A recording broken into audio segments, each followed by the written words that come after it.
Welcome to the 14th annual Santé Awards evening. Tonight we celebrate the collaboration and innovation that is driving Saskatchewan's health research. There are hundreds of people in attendance tonight to find out the recipients of this year's Excellence Awards, as well as the recipients of the Achievement and the Impact Awards. Among the nominees tonight is a researcher who is using modern technology in her research. As Simon Hyatt shows us, Tracy Risling is designing an app that will help sufferers of irritable bowel disease deal with their condition. That's our code. Researcher Tracy Risling has been recognized for her work in improving healthcare through technology, with a Santé Award nomination from the Saskatchewan Health Research Foundation. However, if she wins, she may need to find a way to split the hardware among the countless people who contributed to her work. We're just going to let the patients and the caregivers tell us. You could design what you think is the most glorious technology in the world, but if it's not actually useful, easy, practical, for what you'll have people who engage in it for a very short term, but they won't use it in any real way to improve their health over the long term. As she has developed an app that will assist sufferers of inflammatory bowel disease, Risling has made it a priority to involve those people in the design process. The technology is being designed specifically for young adults who are transitioning from pediatric to adult care, who likely are already quite familiar with using these devices in virtually every aspect of their lives. To keep them connected, to help keep them organized, maybe to do their banking, but for sure to stay connected to communities and also to information. And so that's where we decided that putting information on their phone that would be a support to them in healthcare transition was probably the most ideal approach. But the familiarity this demographic has with app technology isn't the only reason they are being targeted. The shift to adult care can be challenging, not just for the patients, but also the caregivers who have spent years assisting them. This app will be designed to keep both parties in the loop on treatment and will adapt over time. The more time the patient does the blood work or refills their medications or makes the appointment to see the doctor, the fewer messages like that go to the parent. Instead, the parent or caregiver gets a message that says, good news, right?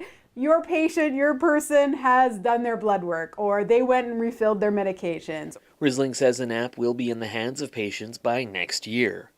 More information can be found at ibdiy.ca. She says she is honored to receive the Santé Award nomination, which recognizes health research in the province. And she believes Saskatchewan is the perfect place to work on combining technology and healthcare, in part because of the challenges that exist here. What about where the Wi-Fi doesn't reach? And what about, more remote areas? And how can you better connect rural populations? And when you look across Canada and you talk about health informatics across Canada, those are the challenges. We have the most perfect laboratory ever, if you would. In Saskatoon, I'm Simon Hyatt reporting.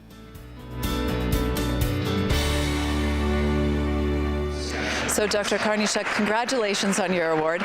We want to know a little bit about you. So my research shows that you've studied emerging, re-emerging infectious diseases. Can you tell us about some of your past areas of study before now?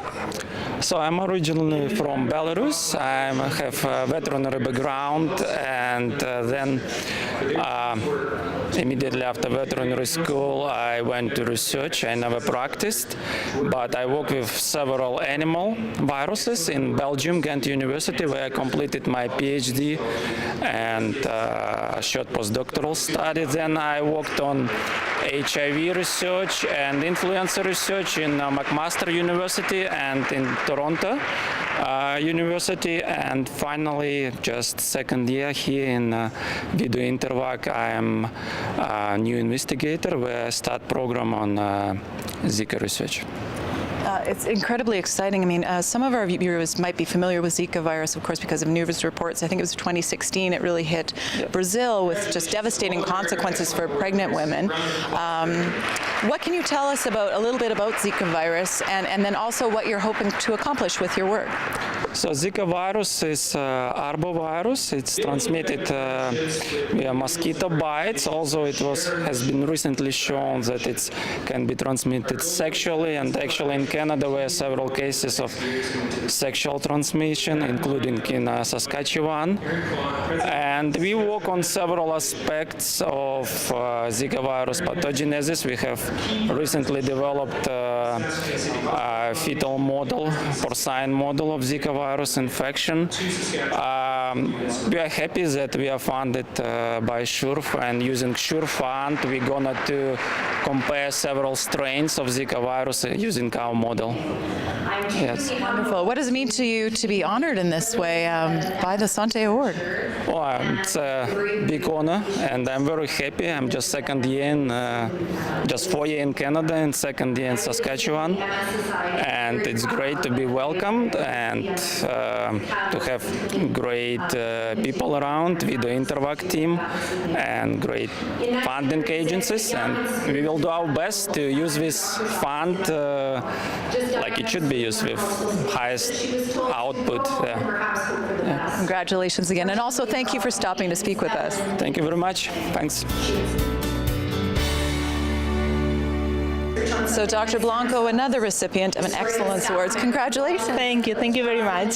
So you're studying metabolic diseases, is that correct? And in particular, 2 hormones that regulate metabolism. Can you explain a little bit about this, what they mean in regards to health? Well, I'm working with nesfatin-1 and nesfatin-1-like peptide, which are 2 peptides that are mainly synthesized in the brain. And we recently discovered those peptides in our lab, and we are not very sure about what they actually do, but especially because I work with fish, so we are kind of making some novel research. But what I can say is that they are related to a lot of diseases, especially related to glucose, metabolism, diabetes, so we are making some improvements of that. And this project in particular aims to unravel whether it's involved also in obesity. So this is incredible. So this is a new discovery for you here. Hopefully we can make some new discoveries. So that's astonishing. It's so wonderful to learn about these things. So what's your ultimate hope for research? And of course you're at the foundation level with the new discovery. What is your ultimate hope that this will lead to potentially? Well, we know that we work in fish, so we know there is a step. There is also a step. We have to move to mammals. Of course, we are working with fish, but our hope is to provide very valuable information that could lead to end with help people, because that's the ultimate hope for all our research, even though we work in fish. So yeah, so that's our hope actually, to make some valuable insights on what nesfatin can do, and if it can help treatment for obesity in this case. Fantastic. Now, what's it like being honored in front of your peers and in this kind of a method? Is it shocking? Is it exciting? How does it feel? Nervous, very nervous, but of course it's exciting and it's a great recognition. So I'm really grateful for this. So I'm here with Dr. Mehta, another recipient of the Excellence Awards.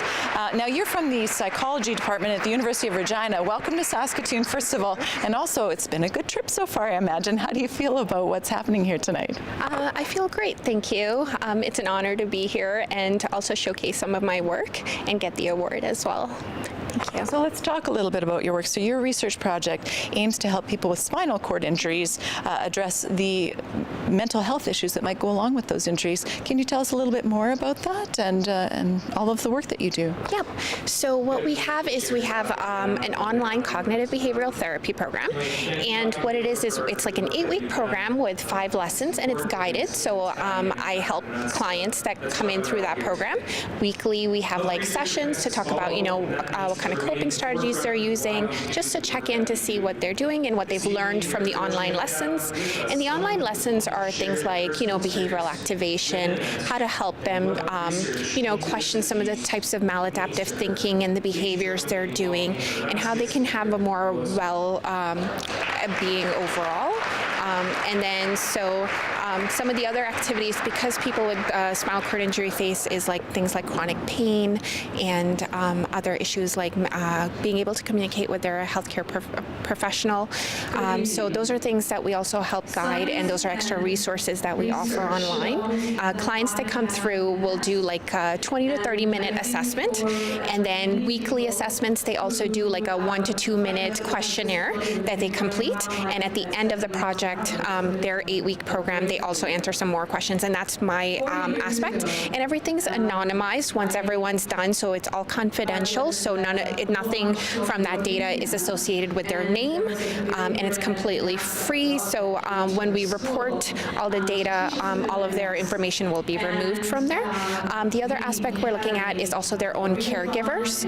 So we also hope that people that are interested in participating in this study, if they have a caregiver, the caregiver is open to talking to us and doing a qualitative interview, looking at things like what kind of caregiver burden they have, what kind of needs they have in society that hasn't been met. So those kinds of things are also something we're looking at.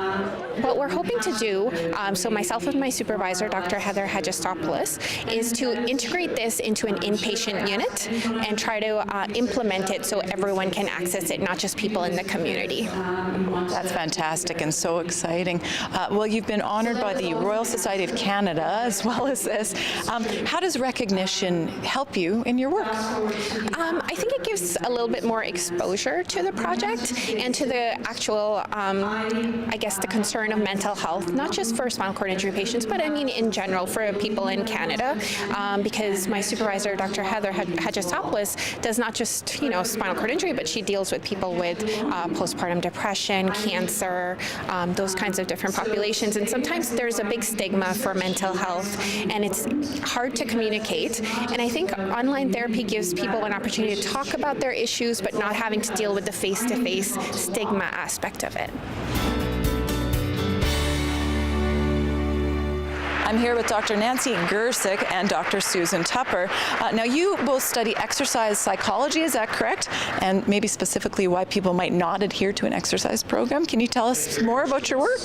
Well, that's my main area of expertise, and what we're really interested in examining in conjunction with Susan, who's our pain expert, is looking at factors that help people with chronic pain stick with exercise in the long term, and how can we get exercise professionals, so your exercise instructors and personal trainers, to teach people with pain how to stick with exercise in the long term. Maybe chronic pain is one of the reasons people are avoiding exercise, which might be therapeutic and very beneficial. That's right. Exercise is probably one of the most important treatments that people with chronic pain can do to affect the sensitivity of their nervous system. So our research is trying to promote that and to get that information to people at the point where they're doing the exercise, so where they're working with personal trainers or exercise instructors. And so this research actually came from some focus groups that we did with people with pain, their significant others, healthcare providers, and exercise providers, where they said we want to get basically the thumbs up to be safe to exercise from our healthcare providers, but we want to get the actual information about pain and exercise and how to stick with exercise from our exercise providers. So we've partnered with the Saskatchewan Parks and Recreation Association, and they encourage their instructors to take our workshop, and they get continuing education credits, and they learn how to better work with people who have pain and get them to hopefully exercise in the long term. There's a lot of barriers to exercise, even for people who don't have pain, but pain is, of course, an additional barrier. Quite often people hear from, sometimes even from healthcare providers or friends or family, if you have pain, maybe it's best to just rest and wait, but that's not the right advice. The right advice is to be active regularly, and we know that the more active people are on a regular basis, the more it can help their pain condition overall, help improve their function, but also help to reduce their symptoms as well. But of course, exercising in a proper manner, which is not exacerbating the problem, I imagine. So this is fantastic. I guess lastly, what does being honored here tonight in front of your peers and others mean to you? Well, it means a lot. I think it really attests to the strength of our team. It's not just Susan and I, but we have a lot of collaborators within the College of Kinesiology and external to the University of Saskatchewan. And it really means a lot because I think we're really going to have an impact, and we're really trying to help people with pain. And it is a great honor to be recognized. Yes. Very happy, very pleased to be recognized. Dr. Catherine Trask and her research team have been nominated for a Santé Award this evening for their work helping farmers deal with pain and coordination issues, which are a surprisingly common job hazard. Simon Hyatt takes us inside their laboratory for a look at a very unique simulator. They are the backbone of our society here in Saskatchewan. And now steps are being taken here to ensure their backs are kept safe. Are there things that we can do that can help mitigate the effect of vibration and keep farmers to reduce these effects and to reduce the low back pain effects, which we know that they are affected by because the risk of low back pain in farmers is quite high. Dr. Catherine Trask and her team are measuring a phenomenon called whole body vibration, looking at the impact running farm equipment has on the operators. Farmers are especially susceptible not just because of the tough terrain on which they drive, but also the duration they are exposed due to the nature of harvest season. You have to harvest before it snows or while the weather is good for that. So the type of vibration exposure that farmers are getting during that focused harvest season is quite a lot more than other workers get. So you'd be able to separate what are all the tractors, what are all the tractors pulling implements, yes, or not pulling implements. This piece of equipment won't ever see a field, but eventually it will replicate a tractor in virtually every other way, with a cab on top and machinery that simulates the jostling a farmer may experience underneath. That we haven't identified a specific measurement that will form the simulated vibration for this study yet. Yes. Trask and her team will use it to look at the impact of vibration on study participants, not just for the effect it can have on back pain, but also balance. It's possible that the vibration exposure that people get while they're operating machinery is influencing their balance and their muscle control, their coordination, and their ability to get out of machinery safely. We will ask them to actually sit inside this cab, get exposure, and after that we will do some measurements on their movement and the way this vibration actually could affect their psychomotor activity. We put sensors on people's body, markers, and then we can track the movement of their joints, how fast are they moving, how much are their joints bending, and we can compare how people get out of the tractor before they've been vibrated and then after they've been vibrated. Formal testing with the simulator and monitoring equipment will begin in the new year. The results achieved here in the ergonomics lab at the U of S will be used to make recommendations to keep farmers healthy. And this will be up higher, or? Yes, yes. The research was made possible in part through a grant by the Saskatchewan Health Research Foundation. And Trask's work is among the projects that will be recognized at the upcoming SHRF Santé Awards on December 7th. Santé is a really inspiring evening. We get to hear about lots of great health research that happens in Saskatchewan, and I think everyone leaves that event feeling very inspired and motivated and enthusiastic about what we can do for health research here in Saskatchewan. In Saskatoon, I'm Simon Hyatt reporting. Dr. Balbuena, congratulations on your Excellence Award. How do you feel? Oh, I'm very happy, and it's not every day that everyone receives money to fund research, so I'm very happy, and thank you to the sponsors for funding my research. That's fantastic. So I kind of read through some of the research articles you've contributed to, and it seemed broad and diverse to me, like everything from pregnant women, mood, to stress in medical students. But of course, a lot of your work researches on mood regulation and suicide. Can you tell us about what you're currently working on and the importance of it? So the two phenomena that we are looking at as antecedents of suicide are neuroticism and mood instability. So this is the idea that perhaps it's not so much a prolonged state of depression or of being down that is a high risk for suicide as the fluctuation in mood.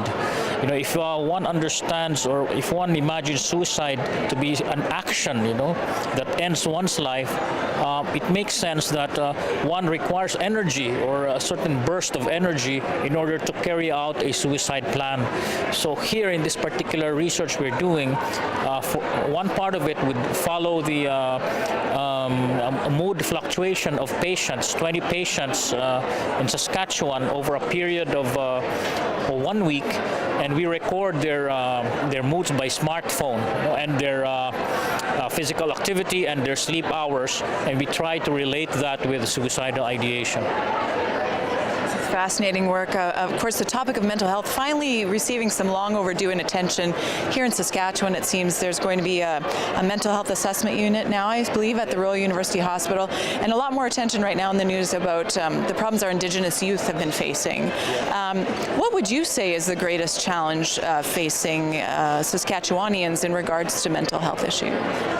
So first of all, I would say is the stigma, and the stigma has to do with coming forward, admitting to oneself that one requires a mental support, or mental health care.